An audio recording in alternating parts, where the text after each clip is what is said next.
আসসালামু আলাইকুম। কেমন আছেন সবাই? আশা করি ভালোই আছেন।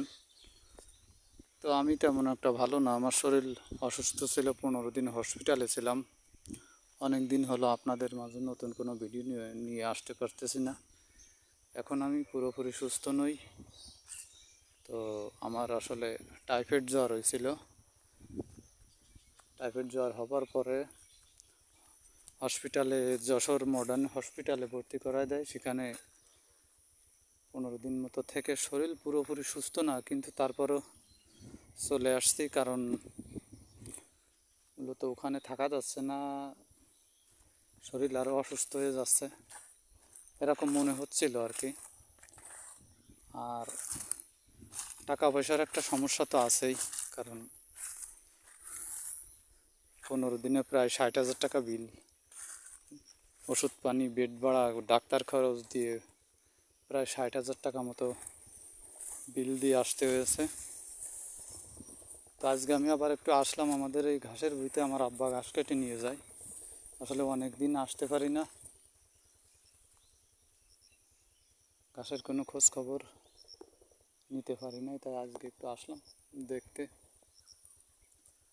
তো গতকাল আসরের আজানের পরে আর কি 5টার দিকে ঝড় হয়েছে আমাদের এখানে প্রচুর পরিমাণে।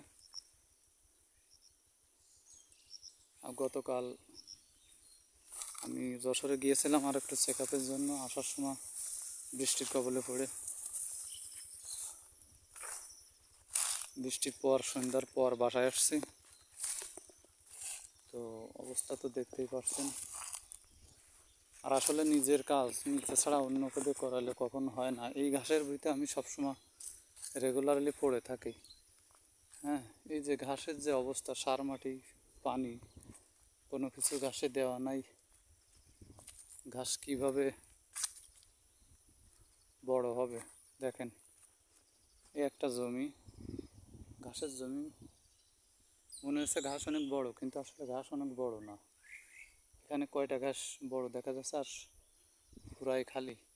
কারণ আসলে ঠিকঠাক মতো সার মাটি এগুলো না দিলে ঘাস হয় না। ঘাস হতে গেলে, বানাতে গেলে আসলে অনেক পরিশ্রম দরকার হয়, সার মাটি দিতে হয়, সপ্তাহে সপ্তাহে সেচ দিতে হয়।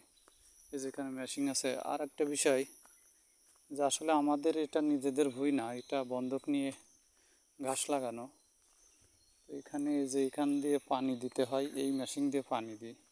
সেই মেশিনের আসলে যিনি মালিক তিনি আসলে একটু ছেঁচড়া কোয়ালিটির লোক বললে চলে। মানে টাকা আগে পরিশোধ করার লাগে, ঠিকঠাক মতো পানি দিতে চায় না।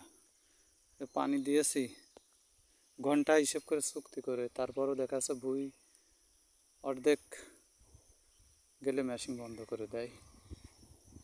নানান সমস্যা, আসলে পরের মেশিন দিয়ে পানি দিতে গেলে নানান সমস্যা। তো যাই হোক, অনেকদিন পর বাসায় আসছি, পুরোপুরিভাবে সুস্থ না, দোয়া করবেন আমার জন্য। সুস্থ হলে নতুন নতুন ভিডিও, কৃষি বিষয় নিয়ে আমি যে ভিডিওগুলো ছাড়ি আপনারা জানেন, গ্রাম্য পরিবেশে, তো ভিডিওগুলো আবার কম বেশি ছাড়বো। আসলে সারাদিন থাকি শুয়ে, কীভাবে ভিডিও বানাবো? তা আজকে একটু আসলাম। এই ঘাসের কি অবস্থা মনে মানতেছে না, তাই ডাক্তারে বলছে শুয়ে থাকতে, কিন্তু আসলে কত শুয়ে থাকা যায় বলেন? প্রায় 1 মাস মতো বিছানায়, যার কারণে ভাবলাম যে একটু দেখে আসি, হেঁটেও বেড়ানো যাক, শরীরের দিক থেকে বল পাই। তো বল নাই শরীরে, যে অবস্থা আমার। তো ঠিক আছে, তো ভালো থাকবেন সবাই, দোয়া করবেন আমার জন্য।